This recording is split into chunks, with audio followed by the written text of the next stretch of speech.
Give the people what they want. Give the people what they want. Give the people what they want. Your weekly movement news roundup.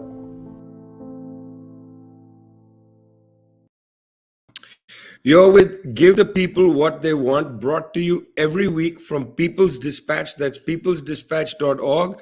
Zoe and Prashant coming from that wonderful, wonderful website. I'm Vijay from Globetrotter. Happy to be with you. It's Friday, the 17th of June. This is God knows which show. By the way, soon we'll come to 100 shows, and we really hope that you're enjoying joining us every Friday and listening to the news. Bad news today to start with. Very bad news.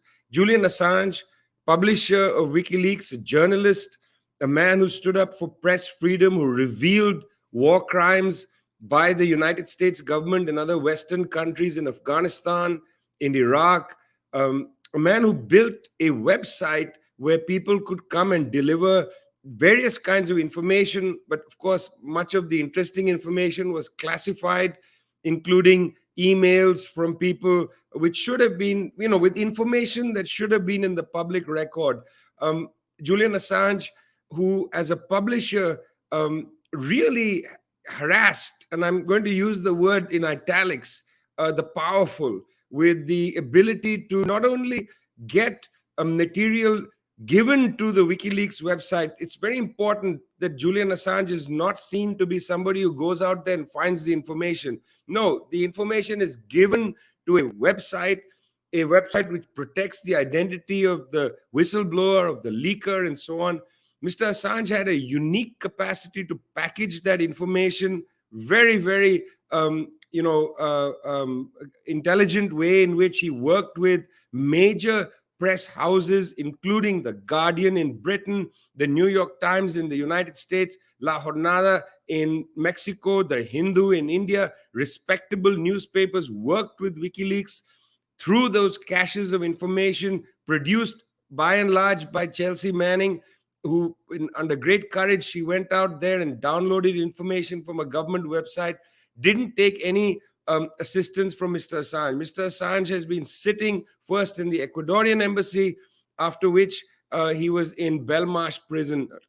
Appalling conditions in Belmarsh prison. Nils Melzer, the UN Special Rapporteur on Torture, whose book came out just a few months ago, said that Mr. Assange has been tortured. Mental torture, certainly, and there might even be an aspect of physical torture, lack of medical care, and so on. But certainly mental torture is what Nils Melzer alleges. Now, middle of all this, just when it didn't seem to be possible, UK's Home Secretary Priti Patel has said that she will sign and has signed the order that allows the extradition of journalist Julian Assange to the United States. The United States had put together a claim on Mr. Assange that was actually quite terrifying. The claim was that Mr. Assange violated various laws and in fact committed near treason, if not treason itself. These Official Secrets Acts violations, a very severe punishment, including, of course, the possibility that Mr. Assange would lose his life if he moved to the United States. That was the challenge made by his lawyers in the British courts. The British Supreme Court denied these challenges, passed the case over to Priti Patel. And in the middle of a crisis in Britain, I want to underscore this, the middle of a crisis in Britain, the Bank of England just reports 11% inflation. Gatwick Airport has shut down most of its flights this summer because they don't have staffing. COVID is up. Britain is in the middle of an internal crisis with Prime Minister Boris Johnson fighting for his political life. In the middle of all this, rather than deal with their own problems, Priti Patel decides to take time out to sign an extradition order for Mr. Assange. I want to put this in another framework.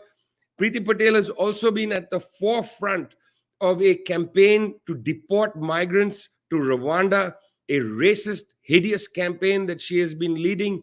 I think one cannot but see the extradition of Mr. Assange in the same framework as the deportations of innocent migrants fleeing violence and hunger, coming to the United Kingdom, being put on planes forcibly and shipped off to Rwanda. Nothing wrong with Rwanda. I'm sure that it would be a lovely place, but these are people who also fear for their lives in places around the world where they fled war and corruption and danger and so on. That's the character of Priti Patel. If it's Priti Patel versus Julian Assange, I suppose one has to stand with Julian Assange, since after all, this is a question less of any kind of violation of US law and more a question of press freedom, a serious question of press freedom. Press freedom, certainly not at the World Trade Organization, Prashant. They have their 12th ministerial going on. I've tried to report these things for years. I was the only reporter, in fact, at the UN Conference on Trade and Development, UNCTAD. Not sure what the press corps is able to find out from the WTO. Right. This has been not a very friendly meeting to those who have been trying to pursue a different agenda or a more progressive agenda of the World Trade Organization. In fact, it's been not welcoming at all. And for good reason. In fact, if you look at what has been this ministerial conference was very significant because it was a place where the TRIPS waiver proposal was being discussed. A lot of other issues also being discussed, but one of the most important things was the question of the TRIPS waiver. And now, people who follow the show, we have talked about this incessantly, will remember that the proposal first came in 2020, just a few months after the pandemic, broke out. And India and South Africa had pushed the proposal. It called for waiving a lot of the IP-related stuff around COVID-19 related products. That's vaccines, diagnostics, tests, so much of it, medicines for that matter. And since that time, the richer countries have consistently blocked any attempt to get this done. And although it seems patently commonsensical that at a time like this, we should not be worrying about profits. At a time like this, say profit lines of some big pharma companies should not be our concern. Nonetheless, there was a very concerted attempt by a number of rich countries, especially in the West, to block this proposal. And that continued for 2 years. And today, there's been an agreement, a final agreement, but that agreement has been widely and roundly being condemned by people's movements, health rights organizations across the world, because it falls way, way, way short of what was originally proposed. So there is no actual waiver of patent or IP rights as far as COVID-19 related products are concerned. There's just some concessions made regarding, export of vaccines, and that too, this is specifically restricted to vaccines. This does not include diagnostics. This does not include medicines. This is despite the fact that the WTO itself has said that these are priority areas. It says that 6 months down the line, we'll discuss it. But already it's very late. And finally, what has come out is now even worse. And we need to sort of see that this follows 2 years of a long process, like I said, in which countries such as Switzerland, the European Union for that matter, have played an extremely regressive role in preventing any kind of advance on this. The United States claimed it supported the waiver, but in principle was also a bit of a stumbling block. The developing countries really tried their best. Over 100 countries have supported this proposal. Yet what happens is, because in the WTO, you need a complete consensus for something like this to pass. This has been delayed. And we see that this something like this very similarly is happening in issues such as food and fisheries. In a lot of these places where people's organizations are calling for the WTO to get out of many of these areas where, decisions are not being made in the favor of the people at large. And this is a very classic example. We've had more than 6 million deaths due to COVID-19 so far officially. If you look at the excess deaths, the recent report that came out, the numbers are even more staggering. And even now, I think in low-income countries, the number of people who have been vaccinated is probably overall less than 15%. So despite all this, what we're getting is a very, very poor, very, very, very limited kind of agreement. And the World Trade Organization has completely and consistently backed and sided with the corporations and the rich as well. So very disappointing result. And in fact, it shows how broken this entire system is. It shows how broken the negotiation framework is, that just a few countries together can block what is of such vital importance to all of humanity. Prashant, this question of the WTO is got to be looked at carefully, because on the table are things like food subsidies. On the table are things not only of vaccines. I mean, in this time of inflation and hunger, the food question is a priority, and the WTO is simply not moving on it. Zoe, let's go to you, because we have a couple of stories I want to sit with you on. These are both neighboring countries, Colombia and Ecuador. First, let's go to Colombia. About the election, which is on Sunday. Gustavo Petro and Francia Marquez are going to be picking up the standard against a very interesting man known as some people are calling him the Trump of Colombia, although poor Trump, his name now is basically used to describe all these odd duck people. Take us to Colombia first, Zoe. Well, it is going to be the second round of the presidential elections this Sunday, June 19th. This has been a contest, an election that we've been watching very closely, of course, at People's Dispatch and on this show, Give the People What They Want. A lot is at stake there. Not only, who's going to be the next president, but really what is going to be the future. Is it going to be a project led by people who have been immersed in social movements, who are making very clear calls for peace and justice and for all rights for all of the marginalized communities and all of the working people in Colombia? Or is this going to be a country led by someone who has a very kind of vague anti-corruption, anti-establishment, who is quickly aligned with the furthest right sectors of Colombian politics? And so really it's two opposing projects at play here. This has been a trend, of course, across Latin America. We're not seeing people who are on similar footing facing off. These are really two projects, one of life and one for many that they consider one of despair, of misery, and of death. And so in this contest coming up on this Sunday, there's been a lot of irregularities. There's been a lot of kind of shady business going on. Yesterday, there was supposed to be a final debate between Gustavo Petro and Rodolfo Hernandez. This was ordered by the court, yet this did not occur. This did not occur because the right-wing candidate said that, for some reason or another, Gustavo Petro, he alleged that Gustavo Petro was not ready to make the conditions for this debate to happen, and that because there wasn't a clarification by the court, he would not participate in this debate. And so, it's not just a question of a debate, but this is a chance for the Colombian people to see two candidates discussing their proposals, having a clear discussion about what their plan is for the country. And Rodolfo Hernandez refused to participate. This has been condemned not only by Gustavo Petro, who was really pushing for this debate so that the people can actually get a clear sense, since this first round election, for them to be able to discuss their proposals. But of course, a lot of human rights organizations, political organizations have also condemned this kind of irregular withdrawal from political life and really giving this other dimension. And in addition, this week has also been a very concerning week in terms of attacks on the fundamental rights of the people, because there has been kind of a mass witch hunt against activists who were involved in the national strike last year. Dozens of people this week were arrested. There were arrest warrants put out for key social leaders that were involved in the uprising last year. We have to see that this is happening in a context where it's possible that the first left candidate could win the presidential elections. It's not a coincidence that they're putting out a clear message saying that those who participated in this uprising, those who participated and supported these proposals for change, demanding structural reforms, are being hunted, they are being put in prison, they are getting arrested. This is commonplace in Colombia, that every time they're on the cusp of change, there is a heavy crackdown from the right wing.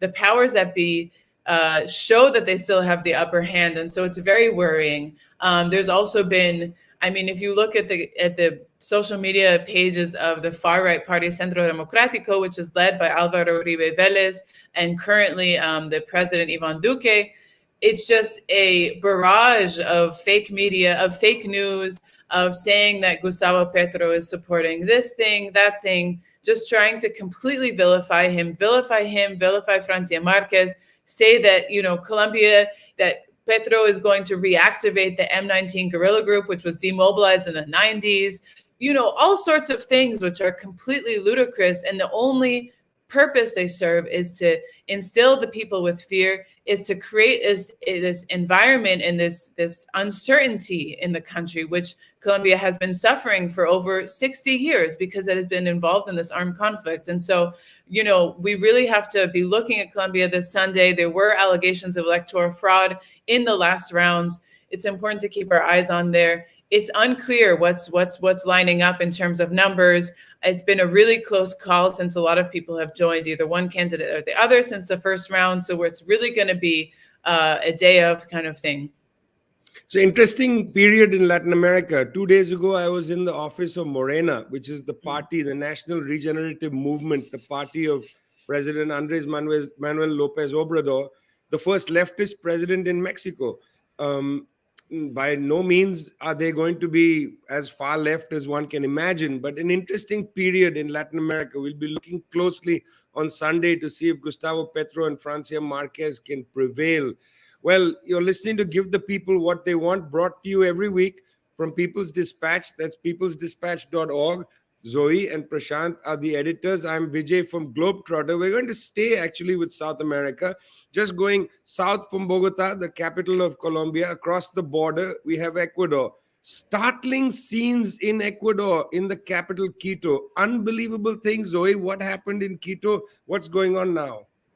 Well, for people who have been following Ecuador for the past couple of years, it might look like a scene from October 2019, where hundreds of thousands of people had taken to the streets when Lenin Moreno was president. He attempted, because of an IMF agreement that he had signed, despite agreeing that he wasn't going to do so, he had implemented a fuel price hike along with other measures which were going to hit the working people of the country. And so hundreds of thousands took to the streets. It was a massive mobilization. Indigenous communities came to the capital and mobilized. We're seeing this once again. Since June 13th, peasant and indigenous organizations across Ecuador have been mobilizing and raising very similar demands to what they were raising in October 2019, which is a decrease in the fuel price hikes, support for small farmers, and generally across the board against these neoliberal policies, which Guillermo Lasso, when he was running in last year against Andrés Arauz, he was saying that he would make a commitment that he was not going to implement the same policies that his predecessor Lenin Moreno had implemented. This was a promise because he saw how much the people rebelled against these policies. However, once again, he went back on these promises. He has been implementing these policies. And also, as we've covered at People's Dispatch, it has been a very tumultuous moment in Ecuador. There has been an increase in massacres taking place in prisons, an overall general discontent with the government, with the way it's been handling the security problems in the country. And now with these policies that have been hitting the working people, CONAI, the Confederation of Indigenous Nationalities in Ecuador, the largest indigenous organization in the country, is one of the organizations that has been on the streets. And in a surprising move, the Ecuadorian government decided to arrest its president, Leonidas Issa, who is a very, very strong figure. He was very present and very visible during the 2019 uprising. He gained a lot of recognition and notoriety, and he became president of CONAI. He was arrested this week by Ecuadorian security forces due to his participation in this national strike that's taking place. And it was immediately met with widespread rejection. People mobilized even more. More people joined the national strike. More people have taken to the streets since then. The government was really forced to release him after 24 hours of his arrest. And there has been more fuel to the fire, more people out on the streets. We are seeing a similar situation to October 2019. This was the Great October Uprising. During this uprising, 7 people were killed by security forces, and that really left a mark on the Ecuadorian society. We've seen a lot of heavy repression by security forces against these mobilizations. So far, there have been none killed, but people are on the streets, in neighborhoods, on the highways, in communities across the country to demand that Guillermo Lasso, make good on his promises, make good on the promise to not raise fuel. We're seeing, across the world, you mentioned the UK before, global inflation, global price hikes. The only response that they have is to make the people bear this cost. This is their only response, and the people aren't having it. The Ecuadorian people have overthrown presidents.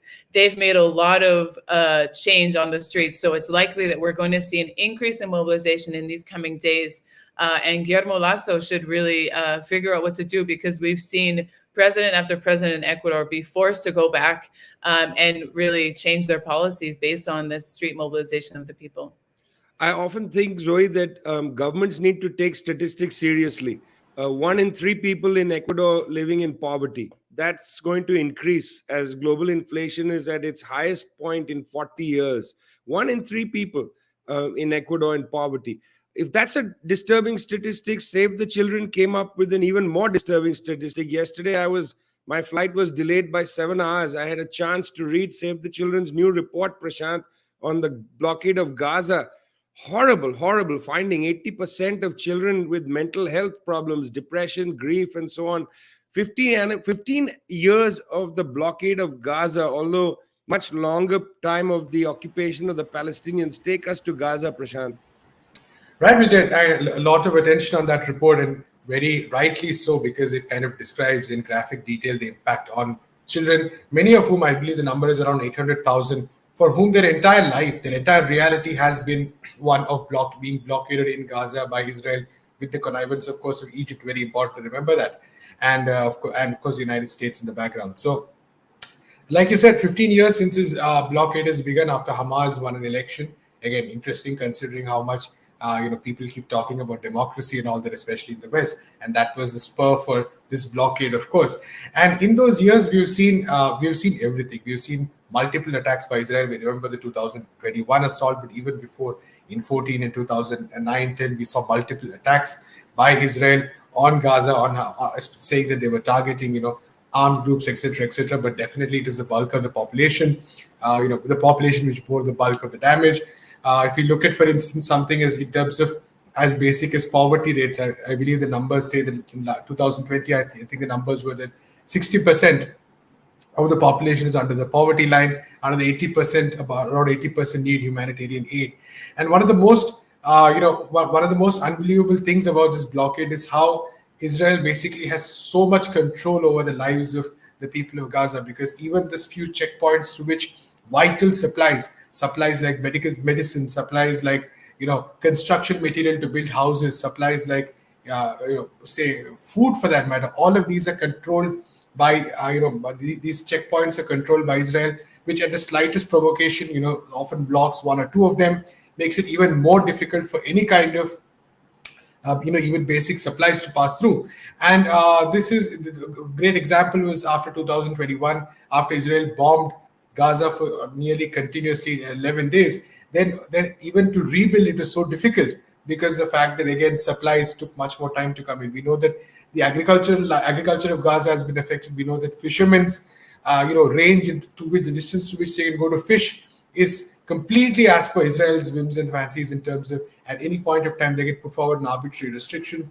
We also know that when it comes to even during COVID-19, even the supply of vaccines was completely conditional upon Israel's mercy, for lack of a better word, mercy in quotes. And this is one of it's very difficult to imagine any other place in the world where this is happening. This is a unique, this is not just occupation. This is there's a reason Gaza is called the world's largest open-air prison, because this is I think even more than an occupation. This is a general imprisonment of over nearly close to 2.5 million people. The important thing to note, of course, is that the people of Gaza have continued to resist. We saw the Great March of Return, which was this burst of defiance that went on for months. And even after that, we've seen continuously that there's been no stopping of the resistance and all.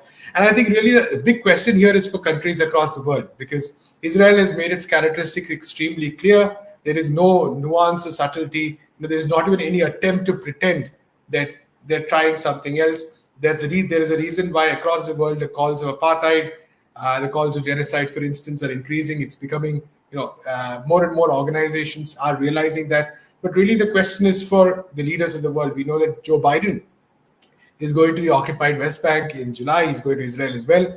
And it's for people like Joe Biden to answer that, how do they continue to support this brutal blockade of over 2 million people? How is it possible in today's world that this can continue? So clearly, unfortunately, no end in sight to this very, very brutal blockade, because Israel's policies, as far as Gaza, seem to be very, very clear. So that's where we are at right now.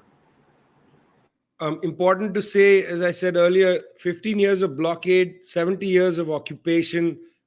tough times for the Palestinians, so much focus elsewhere. The behavior of the Israeli government, now declared by the UN and other established agencies as an apartheid government, the behavior of the apartheid Israeli government simply not making headlines. Save the Children's report should have been on the front page today of every newspaper around the world, simply isn't. 80% of the children in Gaza, as Prasanth says, most of them have lived their lives under this blockade. All Palestinians virtually have lived their lives under occupation. Yes, focus on Ukraine, not on Palestine.